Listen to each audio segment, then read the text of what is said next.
क्या दुनिया और देश में मंदी आने वाली है? क्या हमारी नौकरियों पर खतरा आने वाला है? कौन कौन से सेक्टर में नौकरियों पर ज्यादा संकट है? शेयर बाजार में मेरा इतना पैसा लगा है, उसका क्या करना चाहिए? मैं तो म्यूचुअल फंड में निवेश करता हूं, मैं क्या करूं? म्यूचुअल फंड का पैसा निकाल लें या फिर आगे निवेश होल्ड कर दूं? लगता है अब देश में महंगाई बहुत ज्यादा बढ़ जाएगी। बाजार का हाल देखकर इस तरह की तमाम बातें लोगों के मन में चल रही है, लेकिन ये डर और आशंकाएं कितनी सही है? क्या वाकई देश मंदी की तरफ बढ़ रहा है? टैरिफ को लेकर डोनाल्ड ट्रंप का सख्त रवैया, उनका स्टैंड।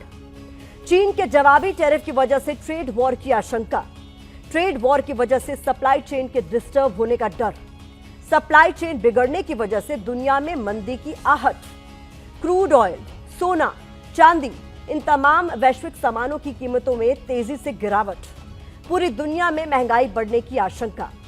यह तो हुई बाजार की बात, लेकिन सिलसिला यहां रुकने वाला नहीं है, बल्कि बाजार के घाटे से होता हुआ यह हमारी और आपकी जिंदगी में घुसपैठ करने वाला है। इसकी एक पूरी चेन है। जैसे ब्लैक मंडे हुआ, आगे ब्लैक वीक की आशंका है, फिर मंदी की आहट है। ब्रिटेन जैसे देश डी ग्लोबलाइजेशन यानी दुनिया के देशों के बीच व्यापार, निवेश और आपसी निर्भरता में कमी जैसे सख्त कदम उठाने पर विचार कर रहे हैं। इसके बाद क्या होगा? दुनिया भर की कंपनियों को घाटे की शुरुआत होगी। यहां से नौकरी से छटनियां शुरू हो सकती हैं।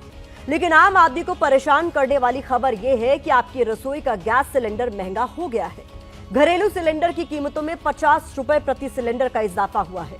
अब एलपीजी सिलेंडर 803 की जगह 853 रुपए में मिलेगा। कि साल 2025-26 के लिए भारत की जीडीपी 6.3 से 6.8% के बीच रहने का अनुमान है, लेकिन गोल्डमैन सैक्स का दावा है कि यह घटकर 6.1% के आसपास रहेगी। ग्लोबल ट्रेड रिसर्च इनिशिएटिव के मुताबिक अमेरिका को भारत के कपड़ा निर्यात में भी 49,439 करोड़ की गिरावट आ सकती है।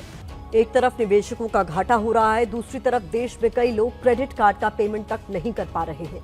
रिजर्व बैंक ऑफ इंडिया यानी आरबीआई की तरफ से जारी आंकड़ों के मुताबिक दिसंबर 2024 तक क्रेडिट कार्ड्स का एनपीए यानी नॉन परफॉर्मिंग एसेट्स करीब 28% बढ़कर 6,742 करोड़ रुपए पर पहुंच गया, जबकि इससे पहले साल 2023 में यह आंकड़ा 5,250 करोड़ रुपए का था। मतलब एक साल में क्रेडिट कार्ड्स का एनपीए करीब 1,500 करोड़ रुपए बढ़ा है। यानी खर्च बढ़ रहा है और लोगों के पास पैसे नहीं है।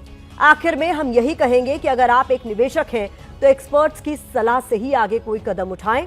दूसरा, अगर आप नौकरी पेशा हैं तो खर्चों में कटौती करें और आर्थिक अड़चनों से निपटने के लिए खुद को तैयार रखें।